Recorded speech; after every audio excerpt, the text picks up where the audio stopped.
the window, he says. Recognized your gait immediately. Hanna's eyes crinkle when she smiles. When she laughs, they almost disappear, but nothing else about her gives the impression of an Asian origin.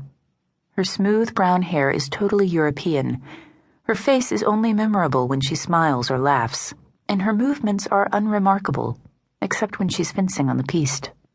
"It's good to meet an old acquaintance on your first day in a new job," she says, taking off her soaking wet hat and flicking raindrops off her coat as they walk up the stairs, her leather boots resounding on the tiled steps. "We're just about to begin. Christine, the director of the gallery, is on the way," explains Balder, as he shows Hanna into the meeting room.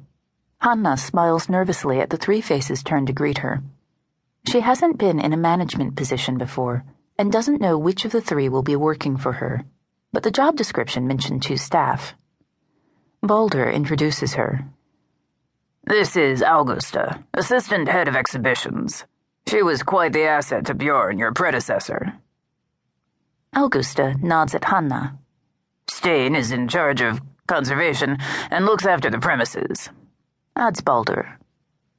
Stein's age is hard to gauge. He could be 5 years older or younger than Hanna.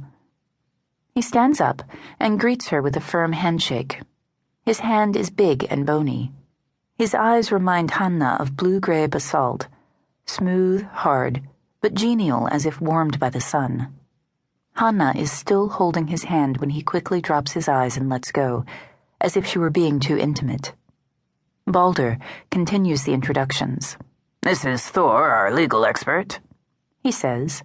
"He has special knowledge of copyright law." Thor rises halfway out of his seat and greets Hanna politely. He is short, with graying hair and steel-rimmed spectacles, and that rounded face that comes from too many 3-course meals in good restaurants, but muscular nonetheless. A lawyer who frequents the gym, thinks Hanna, who has herself practiced fencing for many years, which is enough physical exercise for her. Taking a seat opposite Stein and Augusta, Hanna notices an oil painting standing on an easel at the end of the table. It's a landscape painting remarkably like the work of Gudrun Johansdottir, one of the country's foremost 20th century painters. The painting could well be from the series that Hanna knows well, painted before the war, before Gudrun went to Paris, where she carried on her studies, having finished at the Royal Academy in Copenhagen. The painting is small, a grove of birch trees in the foreground, a mountain on the right, which looks like Mount Boila, and a whitish-blue sky in the distance. The style is realist, but has romantic undertones, and there is a hint of Cezanne in the way the canvas is divided up.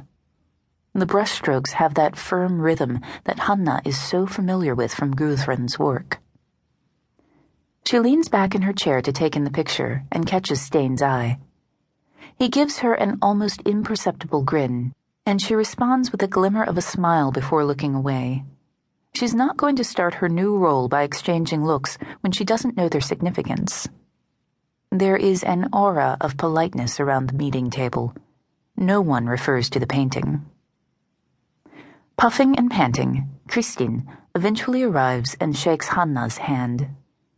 She exudes a love of her work and total commitment. Her dark, speckled gray eyes look straight into Hanna's as she welcomes her to the group. Christine has an agitated manner, but that's misleading because when she talks, she's clear and concise and comes straight to the point. She sits down at the head of the table next to the painting and launches in. "How do you like it?" she asks. No one responds.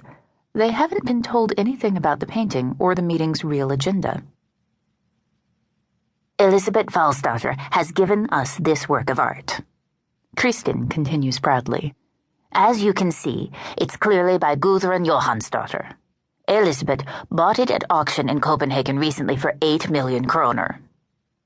Hanna remembers reading that Gudrun held exhibitions of her work in Copenhagen sometime before the war. Those paintings have not all found their way home to Iceland. Some of the sales were not recorded, and other works have yet to be uncovered. This one turned up by chance, through some second-hand dealer or from up in an attic somewhere, and then came up for auction. This is one of